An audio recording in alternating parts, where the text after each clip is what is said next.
On the dragon's path, there is only one thing that we desire, whether if it's coming from earth, air, wind, or fire. Our connection with the dragon is an unbreakable wire, a connection that will never break and never will expire. Something that I used to say to my dragon, because I love my dragon so much. And I made rhymes like this. But I used to wonder myself when as I was feeling the dragon, the connection that I had. It was so pure and so strong um, that I wondered, what happened? Why did the dragon fall? I did some research for for my first book, and I discovered that the dragon was worshipped. It was a worship being. They even called them gods. They even said the natural elements were the oh my god, excuse me. That natural elements were the embodiment. The embodiment was a dragon. That they had this power also. That I also wrote in a book that I made. This book was about um, it was about dragons being worshipped in the beginning, but later on, how humanity evolved, they turned their backs on a dragon, even killed them. And yeah, it was about survival and about dragon discovering their energies because they cannot learn anymore from ancestors and elders because they had to discover their own powers, their own abilities, what they can do. And of course, yeah. So I was wondering what caused the fall of the dragon. The fall of the dragon was actually caused by power.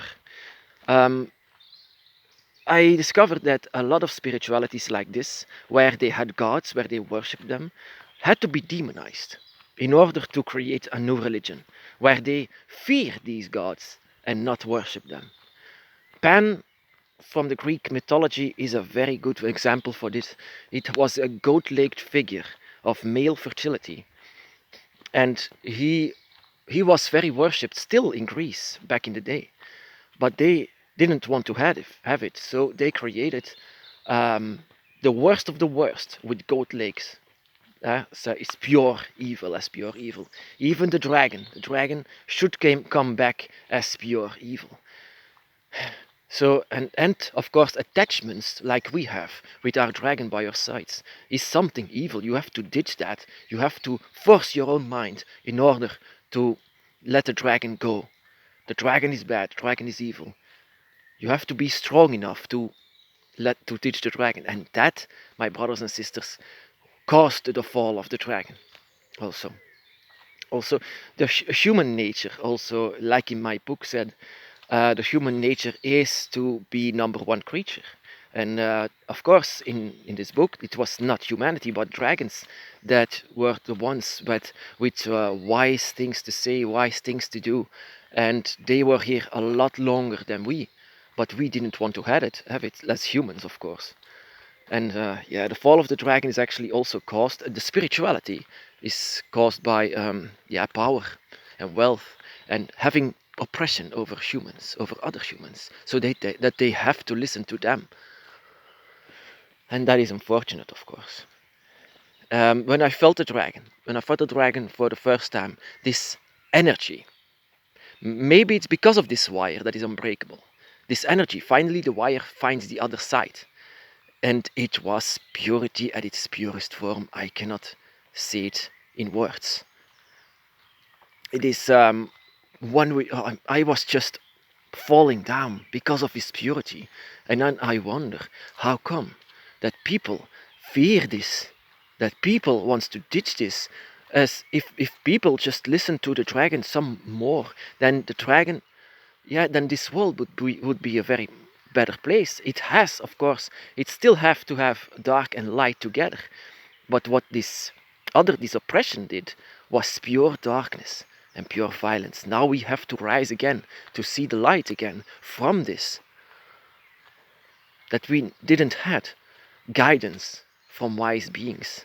That we only had guidance from people who claim to have to be God or to have connection with God, that their words are the only one that you can follow.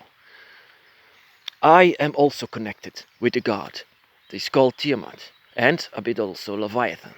And these dragons are not love and purity. These dragons are dark and light together, as pure as this tree is.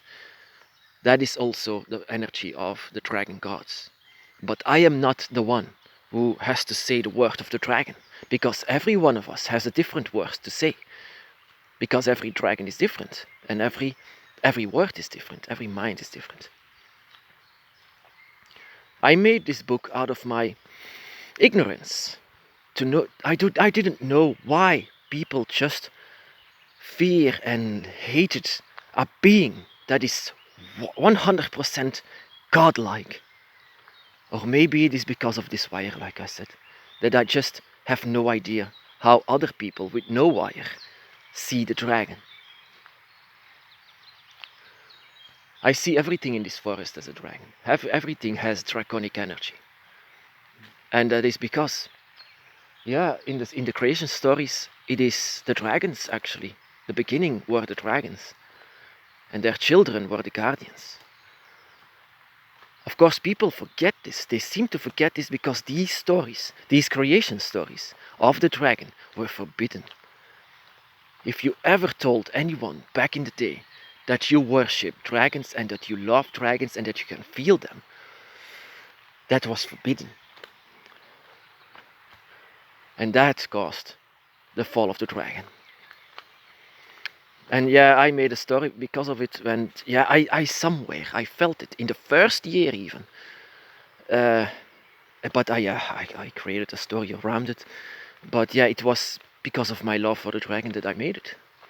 Because I just cannot understand human beings. And I know that if humans return, if they return to humans, if they return to this earth as a physical form, in a physical form, what will happen? They will do it again. Humans will do it again, enslave them and hunt them down, just like they do with a lot more beings that are made here on Earth, that were hunted into extinction. And I fear that it's for the dragon the same thing. It's no surprise, of course, that humans do something like that. They claim to be number one creature, number one being. But like in my book, I said that they see themselves as gods, but in fact, in the end, they have to have guidance. They have to have guidance from something bigger. And the dragon always have been there. The dragon is a child of the elements of nature, the direct child. And they are full of wisdom and knowledge. They know everything. They are actually the example for every living being, in my eyes. If we listen all to the dragon, then life would be a better place. The world would be a better place. If we just have this balance between dark and light. You cannot have all light, you cannot have all dark. It has to have balance. Just like the dragons always say to me, it's not bad to feel hatred, but never let you consume yourself. It's not bad to love something, but never be blinded by it. So yes, this wire is unbreakable, and I believe that this is the reason why I see the dragon, and why we all see the dragon as something so pure. But back in the day, it was a forbidden feeling. It was something that was not allowed. And why? Why? The fall of the dragon was actually, when I made it, I teared up a little. It was made out of emotions, out of the thing that I feel for the dragon. And why we are so violent and so against it. Why we want to be the rulers. The dragons don't want to be the ruler. They just wanted to guide. And they still do. They still guide us through the form of us. And we still have this something inside of ourselves that still understands the dragon. Like I also said in my book, there were some that still feel this connection with the dragon, and some that just rip themselves apart from the rest of humanity, just to stay alone, just to talk with dragons, just to let themselves be guided by them still.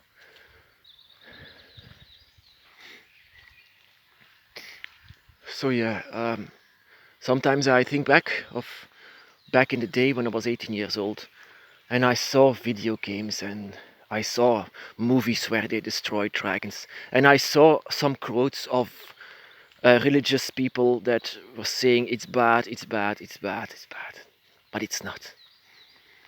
The dragon is the most purest being that this world has ever seen, even so pure that their spirits just cannot die. They are protected now, one with nature, one with the dragon gods. That is why I like to be with nature, because here I feel them the most. This is where they lived. This is where they still live, where they still are. Should we be angry with them? I'm not the one who will say you shouldn't be angry or yes you should. Maybe it's better to have these emotions in balance so that we can have a clear vision of everything.